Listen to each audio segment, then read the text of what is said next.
Hello Virgo, welcome to the Plaid Sheep Oracle. For this round of readings, I've been pulling a card from my Artist's Way creativity cards.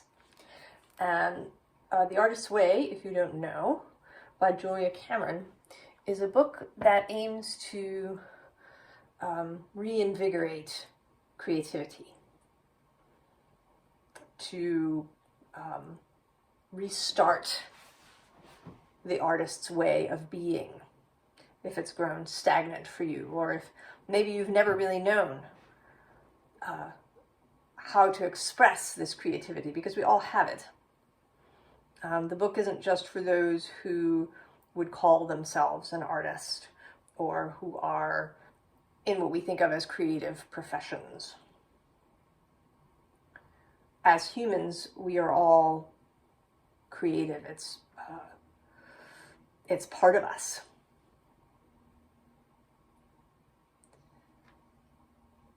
Your card is it's so you, Virgo. It says curiosities. And the back says, fixated on the need to have something to show for our labors, we often deny our curiosities. Every time we do this, we are blocked. So, I feel like it kind of goes along with, not just with productivity and getting things done, but also with a bit with perfectionism. That something, needs to be perfect before we can present it. Now you begin with this strength card. And Leo has shown himself in every reading so far, either as strength or the sun. This Leo energy coming through, which is square, or I'm sorry, not square, but semi-sextile, right next door. And signs that are immediately next to each other can have sometimes difficulties communicating. Right, you have Leo with fire on one side and Libra with air on the other. And in theory, Earth, which you are, has difficulty with those, right? You have a greater affinity with water. But you, Virgo, you have Mercury as your guide, your guiding planet. And that gives you a way into air. And that way into air, which means kind of a way into Libra, can bring you back around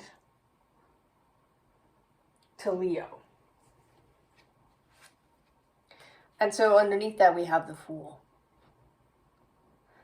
The Fool is not worried about having something to show for it, not worried about productivity or checking off any boxes. The Fool is curiosity embodied. And along with that, at the bottom of the deck is this Page of Cups. And she's a very seductive Page of Cups. So there's something that is beckoning to you, Virgo, that's maybe tapping on your shoulder, showing itself in small ways, these little curiosities. Elizabeth Gilbert, who has written quite a lot about creativity and doing the artist's work, has a talk that she gave for, I think on the Oprah network, where she kind of initially chastises herself for saying to people, you have to find your passion. Right? That's what you need to do. And she ran into a woman who wrote to her and said, you know, I feel, right, whenever I hear that, I feel really bad because I don't know what my passion is. And it just makes me feel, you know, kind of like I'm broken. And so Liz, you know, realized that this was only one path. That the other path is one of curiosity. Right? That if you feel blocked or stagnant, especially, or like you don't know where to go, what is attracting your curiosity? Right? Here you are, you do seem, Virgo, to be, I don't know, not quite in despair, perhaps, but in apathy. Right? You've been lying here. Maybe you've been hoping for something, or maybe you've been working on something, working on it, and it's not going anywhere, or right, nothing is happening, and all right, cobwebs have begun to form on you.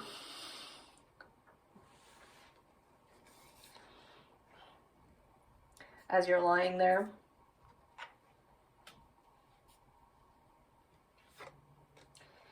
And this King of Pentacles is coming out, interestingly, as expectation. Right? So it's like you're here. You're trying everything to produce something. And you want to do it for this King of Pentacles. Now, it could be that this is actually a person, that you're in a job that does have this kind of productivity that's necessary. Like, you know, for example, maybe you work for an ad agency and you're expected to come up with a new advertisement for, you know, toilet paper or something. And you've been blocked. You've been working because you need to satisfy the client and your boss. So this could be a person, but it could also just be the idea, right? The idea of stability, right? The idea of productivity, the idea of having all of your ducks in a row, of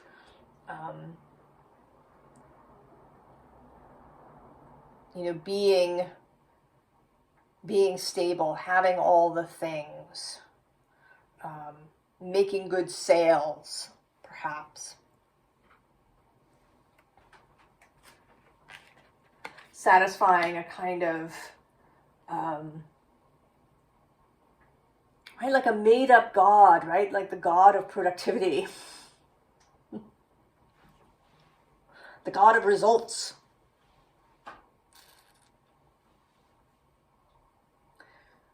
But there's this other thing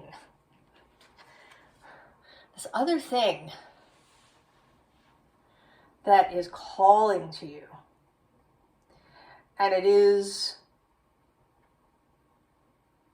at first attempting seduction. Here with this Nine of Cups, this, you know, look this way. Right? This will be really emotionally fulfilling. Right? The Page of Cups, the Nine of Cups. Then the Empress. Here, really languid.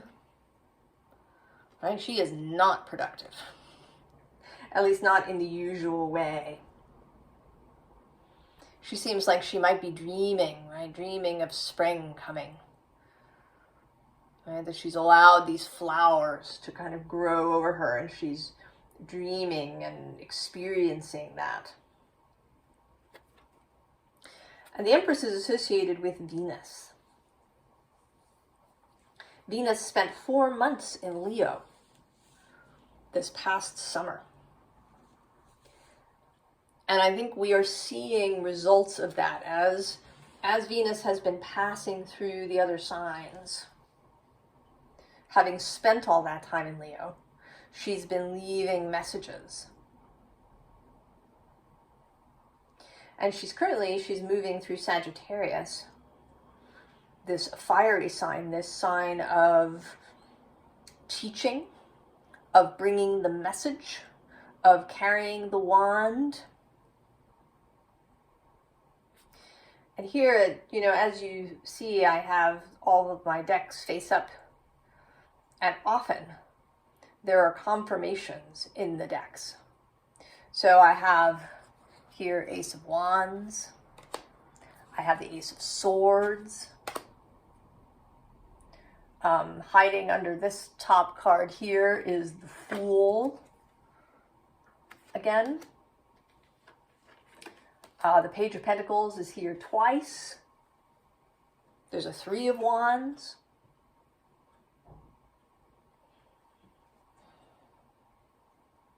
So I think that as she passes through Sagittarius, Venus is especially waving her creative torch. Her torch of moving towards that which inspires you, which inspires love, inspires eros in you, is pleasure inspired. So here I'm actually going to start with the card at the bottom, which is this Rain card of fecundity. But it always, this card often feels like it's cognitive dissonance, you know, with this fecundity, but then she's got her arms crossed. Her body language is very restricted, like she's trying to protect herself.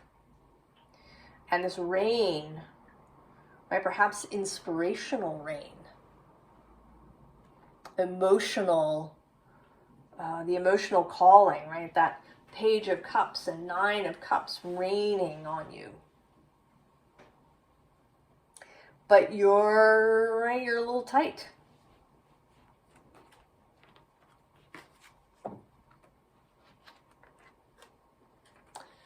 So here you are, Virgo, with all the animals, earthy. And this is Frida Kahlo, an artist showing up here for you. I think she may be, I think she's the only actual person, if we say person who lived a human life, that I have in any deck. I think. I have, you know, characters and stories and deities, but I think she's the only human person. And here she is showing up. And then there's this wolf, right? You see this wolf? Who is kind of in the back and who is staring at the back of your neck, Virgo. So this inspiration is upping the ante. We started with this gentle Page of Cups, Nine of Cups, Empressy energy, but you are not paying attention, apparently, or you are studiously avoiding paying attention, Virgo. So we are moving to something stronger, to this wolf, right, who is staring at the back of your neck, right, making the hair on the back of your neck rise up.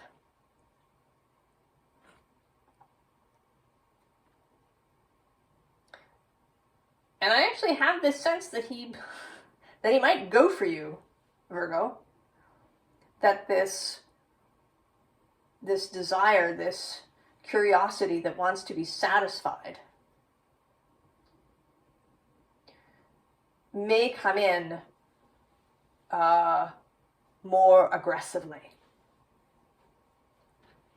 All right, below this is this building atoms card. And actually below that is this time discipline. And I kind of want to say that maybe you've had too much. Maybe you are too disciplined, Virgo. That you need to cut loose. Right? With atoms, you know, when we were all in school, at least if you're a little bit older, and maybe even still, you get this kind of model of the atom, right? Where there's the nucleus at the center that contains the protons and neutrons, and then there's the electrons floating around, and it, you know, it looks like a little solar system. But we know that that's not actually, right? That's wrong. This predictable, on a track kind of view of the atom, right? Atoms are filled with cosmic space, with electrons popping in and out of existence. Right? They live in this quantum wave.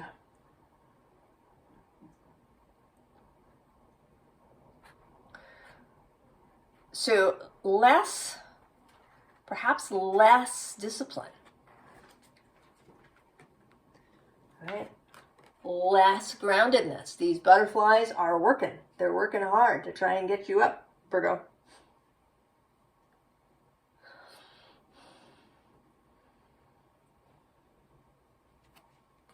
So again, this inspiration is kind of upping the ante. We have the wolf, and then we have this Venus figure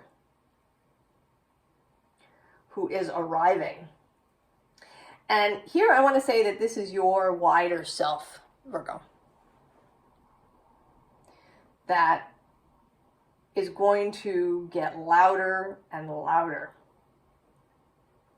right? It's going to really get in your face.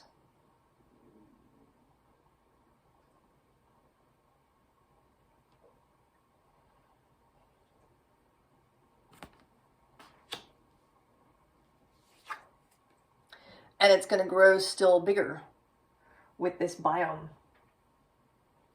World card. You know, I see this sort of like all of this greenery like growing. Kind of like taking over. This expansion. That this is not a static image. That we just, right, it's a photograph, but if we could see the video, we would see all the movement and growth that is going on the earth and in this image, and in your own self, right? This is the biome card.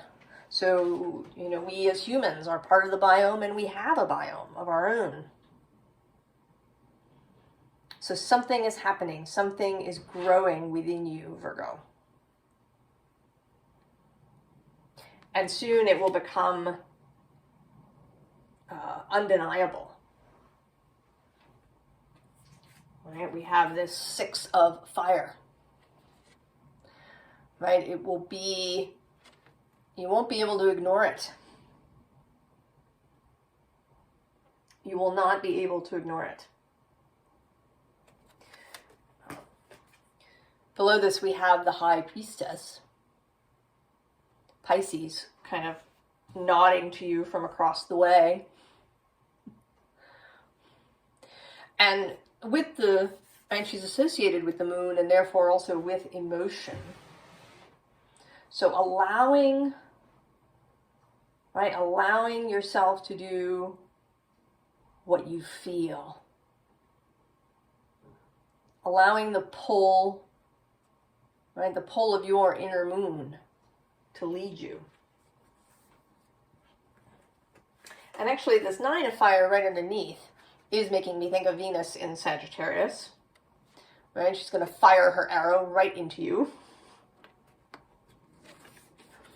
So that you can, this 7 of fire has also been making appearances. this new vision of what it means to meet challenges, to meet them with enthusiasm and verve. The bottom of this deck is the Nine of Earth. So she's quite different than this King of Pentacles.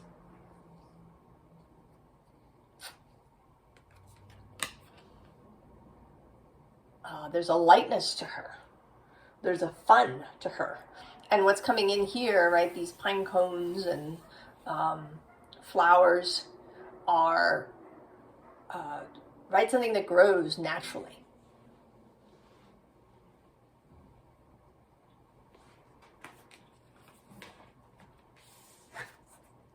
So this door is open, Virgo.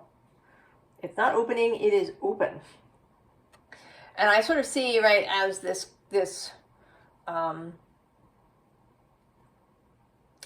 crack that's kind of leading you into this new inspiration and also into the public. I kind of expected to see the Hermit, but he did not come out. And maybe that's because the Hermit in his most exalted expression is somebody whose solitude is gentle, is spiritual, is loving. And actually he is here, he's here underneath a deck, showing up. But I think that you are more, rather than being like the Hermit, you are this, right, this Four of Swords, which is, right, stuckness, you know, not wanting to go out because you don't have anything to show. Or you only have, you know, maybe you only have an idea. You know, you've got one chapter of your book. And so you're hesitating here. You're hesitating to go out. All of these readings have included some component of stepping out publicly in some way. Now, I don't think that this is always going to mean, you know, that the whole world will see you. This could just be your, you know, your immediate circle, your coworkers, your family, you know, maybe just within your profession. So something that you're working on, that you want to deliver, where it can be seen. Even though that might be scary. And that may be, you know, it's this idea that it will be seen that may be giving you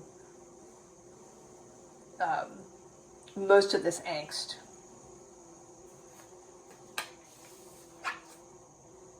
So the inspiration fairy is here, waving in your face. Come on, let's go.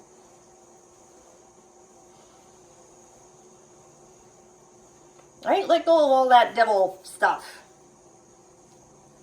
All of those reasons why you can't share what you've got so far. Why you can't allow yourself to branch out. To let your curiosity lead you.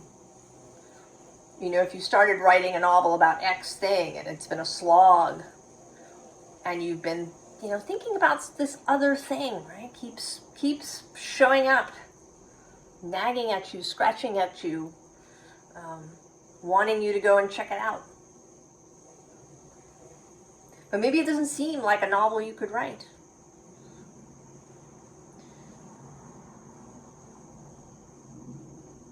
You know, maybe you wanted to write a very serious novel, and this is something comic or something romantic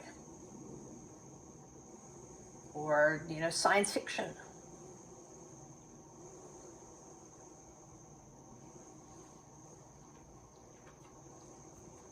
But I think that now that this inspiration, this call, this thing that's tingling your curiosity is finally going to break through. Because then we have you here, right? It's like you've moved. You've crossed this distance. You've stepped through the gap. Here as the Two of Wands. And when you do that, when you allow this inspiration, this curiosity, this thing that's been nagging at you, staring at the back of your neck, what you get is new directions.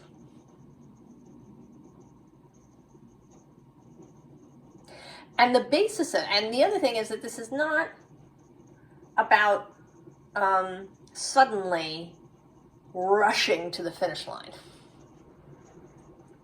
Right, you're going to go in a new direction, but below that we have underneath the deck, and then below this butterfly garden and weaving flowers. So even though you now are going to have this new direction, and you're going to grab a seed and go flying, you're not going to rush to the end. You're not going to rush to get it finished. You're going to take your time, right? You're really going to, right, spend some perhaps meditative time.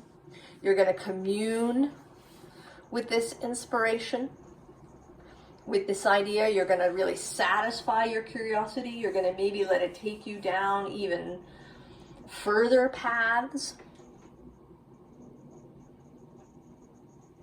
Right? You're going to weave flowers.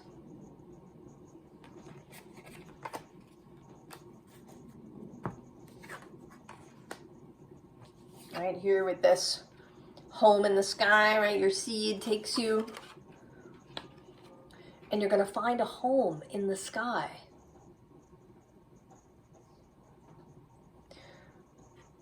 The ability to, right, to get up and above, right, this excess gravity,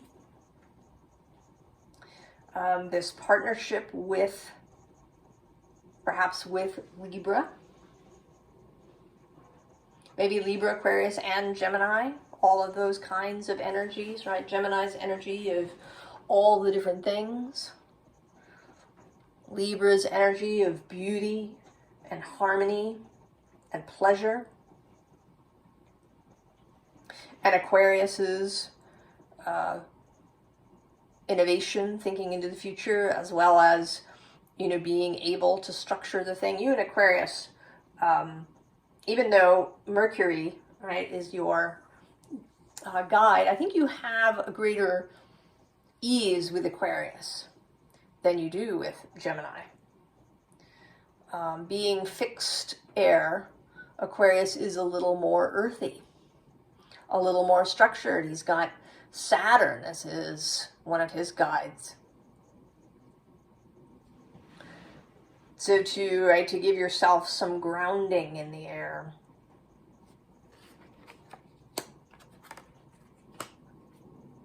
But it's a different way of moving. You know, these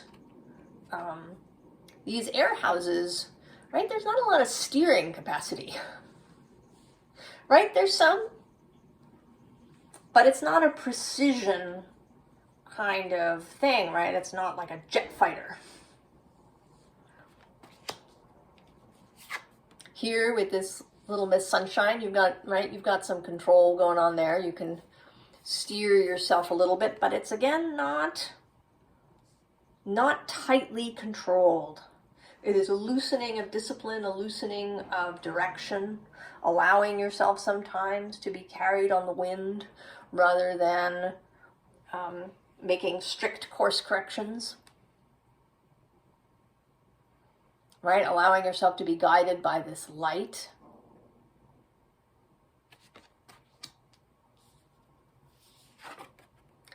And then this listen. I feel like this is coming out to say you are not, right? It's not like you're giving up yourself. You will still be Virgo. still be connected to nature, to earth, to your own body. You will still be connected to your integrity, to the specificity, discernment that you have. You are simply opening a different channel, allowing for yourself a different way to engage with the world. One that is a little bit more open, that is based on how you feel, rather than maybe what your intellect is telling you.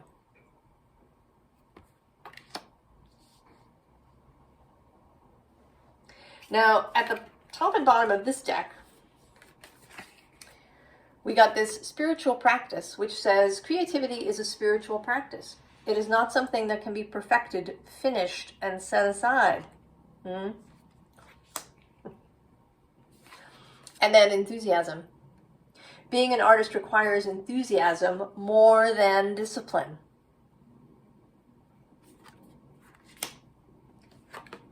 Enthusiasm. Right, enthusiasm. So what is the advice? First of all, the 10 of Cups. And here, right, with this beautiful ribboned butterfly, lightness of being. And below that we have the Lovers. And I see now the Fool.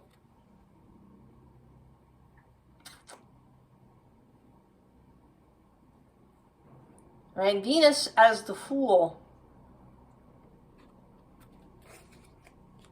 And the bottom of the deck is the Star.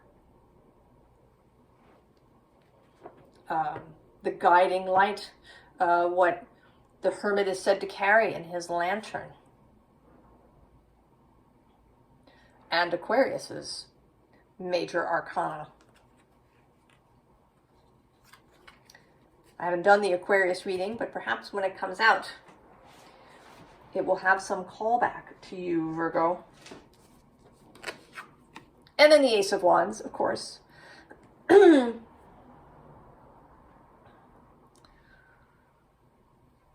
new inspiration. The verve, the fire. The jolt. Right, that wolf staring at the back of your neck.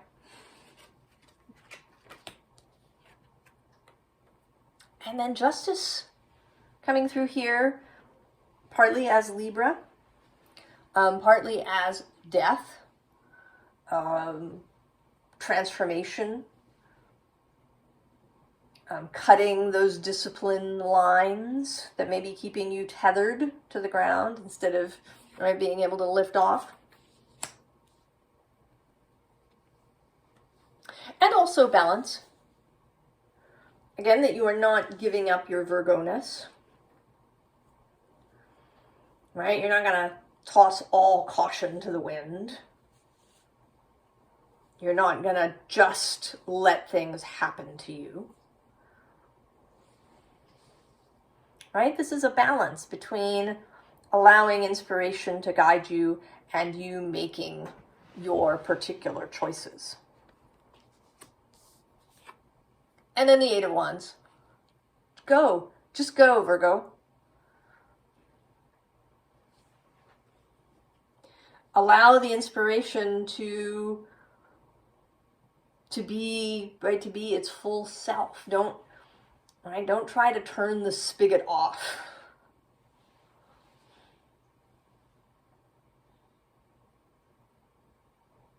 Right? When these cups, right, when this Page of Cups is pouring over you, don't try to turn that off.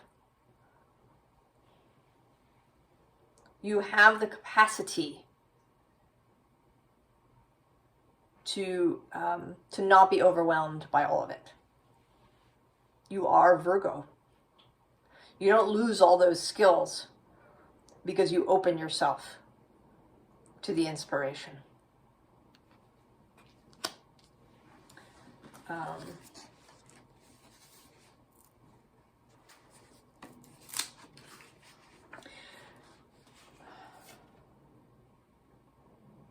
So I have here a poem, or actually not a poem, but a part of a letter written by Rilke to a friend of his from my A Year with Rilke book, which has both his poems as well as some of his writings.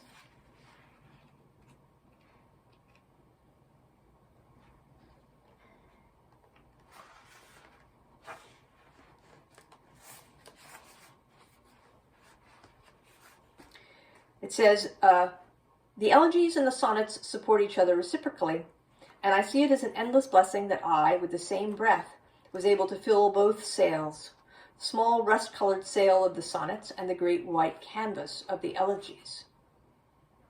So you also don't, right, you don't have to stick with one thing. Right? There may be, there may be aspects of your work that do require discipline, that are very, very detail oriented, right? Very precise.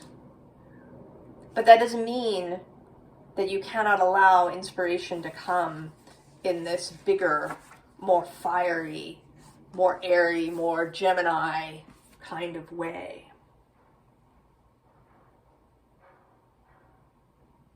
You have the capacity for both ways of being. You are, you're Earth, but you are mutable Earth, Virgo.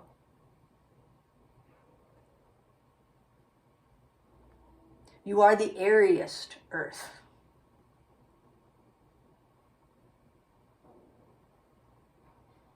So, Virgo, go forth. Turn around and face the wolf. Receive this Venusian invitation. Step through the gap. And I look forward to seeing what it is that you make. Come and tell us. Come and tell us when you're ready. I wish you all the very, very best, Virgo. And I will see you next time. So long.